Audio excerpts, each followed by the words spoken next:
Insurgency جو ہے وہاں پیدا کی جائے بنگلہ دیش میں، تاکہ حالات وہاں پہ نارمل نہ ہو، کیونکہ ان کا سارا ڈیپینڈ تقریباً جو 7 سسٹر اسٹیٹس ہیں، سلیگوری کوریڈور ہے، اور وہاں پہ ان کا بڑا مسئلہ آ رہا ہے. وہاں پہ آلریڈی علیحدگی تحریکی چل رہی ہیں، آسام میں، ناگالینڈ میں، ان سارے منی پور میں، ان سارے ایریاز میں، اروناچل پردیش میں، میزورام ہو گیا اسٹیٹ میں، تریپورہ ہو گیا، یہ سارے بھارت کے ساتھ بنگلہ دیش کے ساتھ لگ رہے ہیں. اور بنگلہ دیش جو ہے وہ ساحل سمندر سارا ان کے پاس ہے، اور جس طرح محمد یونس نے کہا تھا کہ یہ لینڈ لاک سٹیز ہے، تو وہ سارا 7 سسٹر ہے جو نادرن ایسٹرن اسٹیٹس ہے انڈیا کی، وہ لینڈ لاک ہے. بنگلہ دیش پہ ان کا زیادہ انحصار ہے.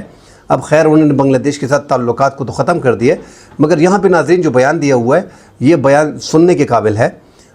جو بنگلہ دیش ڈھاکہ یونیورسٹی کے پروفیسر ہیں ڈاکٹر شاہد الزماں، انہوں نے اس سے پہلے بھی ایک بیان دیا تھا کہ 3 اسکواڈن جو ہیں وہ JF-17 تھنڈر کی خرید لینے چاہیے. انڈیا کو روکنے کے لیے ہمارے پاس یہی راستہ ہے کہ پاکستان سے JF-17 تھنڈر کے 3 اسکواڈن خریدے جائیں. اور اس پہ محمد یونس کی بات چیت چل رہی ہے پاکستان کی حکومت کے ساتھ. اب تو پاکستان ماشاءاللہ تعلقات اتنے اچھے ہو گئے کہ اب تو ہم ان کی آرمی کو ٹرین کر رہے ہیں، جس طرح ہم سری لنکا کی آرمی کو ٹرین کرتے ہیں، نیپال کی آرمی کو ٹرین کرتے ہیں، اسی طرح اب جو ہے بیچ میں یہ آ گیا کہ بنگلہ دیش کی آرمی کو ٹرین کیا جا رہا ہے، بنگلہ دیش کے پائلٹ کو ٹرین کیا جا رہا ہے. تو یہ پاکستان کے ساتھ بڑے اچھے تعلقات اور ہونے بھی چاہیے. 17-18 کروڑ کی پاپولیشن والا ملک ہے، ہمارا بچھڑا ہوا بھائی ہے. اس کی ترقی کا راز بھی جاننا ہے کہ انہوں نے اتنے کم عرصے میں اتنی زیادہ ترقی کیسے کر لی. ان کے ساتھ یہ 17-18 کروڑ کی منڈی کو ٹارگٹ کرنا پڑے گا. یہ بہت بڑی منڈی ہے. جس طرح پاکستان 25 کروڑ عوام ہے، وہاں پہ 17-18 کروڑ عوام ہے. اور یہ آپ کو جو 16 سال بعد یہ بھائی ملا ہے، یہ اس ٹائم پہ انڈیا کی وہ میں بول نہیں سکتا کہ وہ پھٹی پڑی ہے، اتنے پریشان ہیں.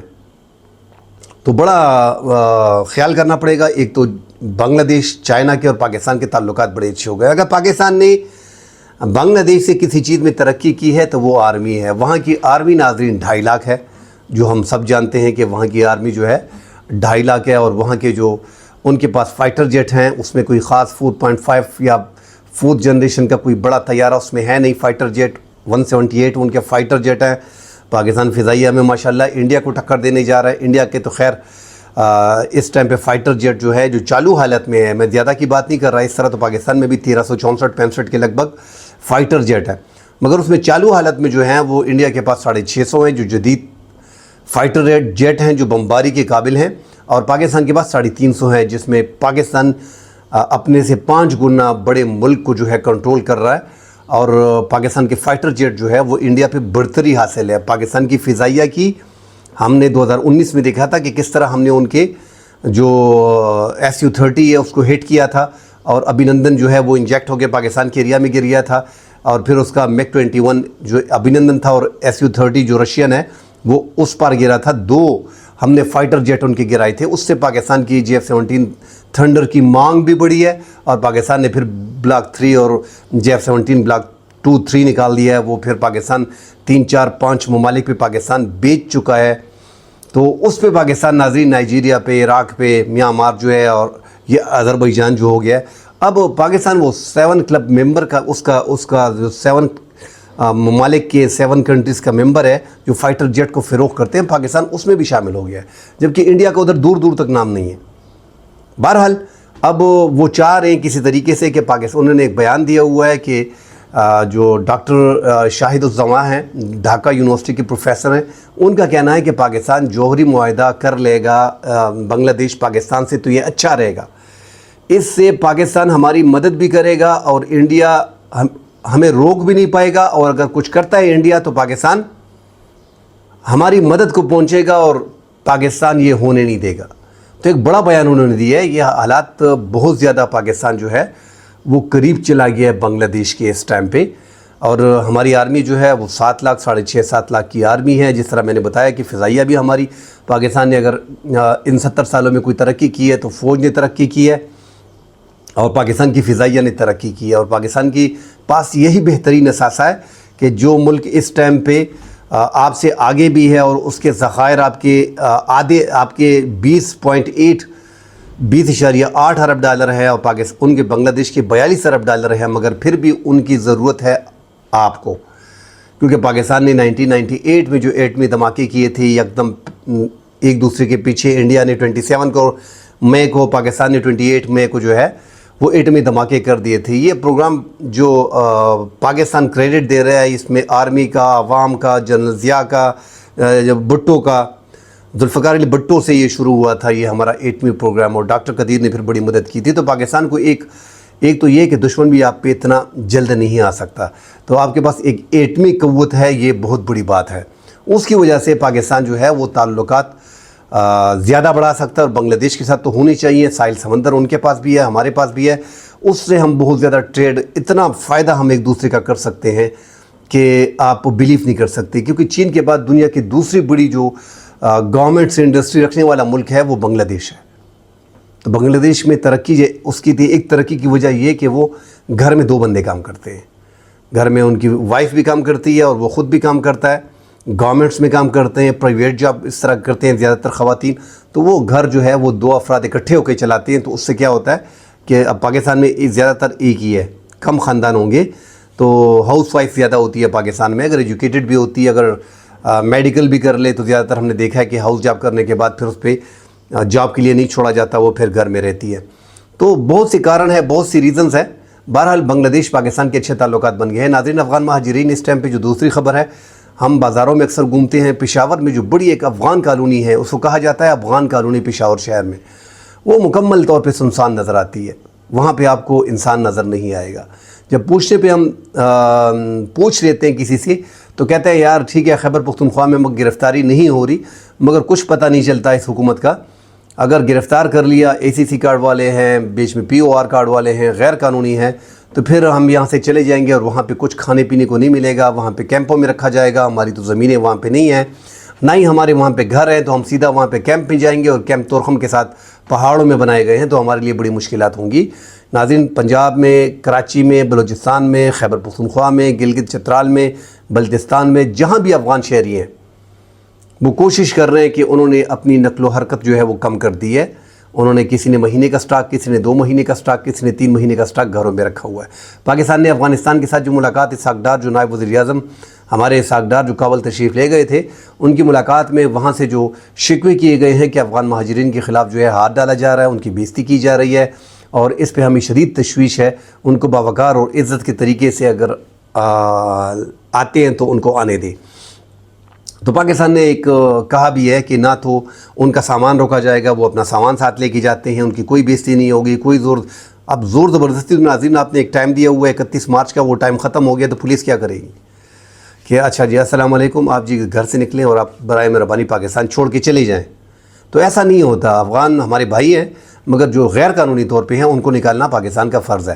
غیر قانونی پاکستان نے وہاں پہ افغان طالبان کو بھی بتا دیا کہ کسی بھی طور پہ کسی بھی غیر ملکی کو پاکستان میں نہیں چھوڑا جائے گا، وہ ویزا لے کے پراپر طریقے سے آئیں۔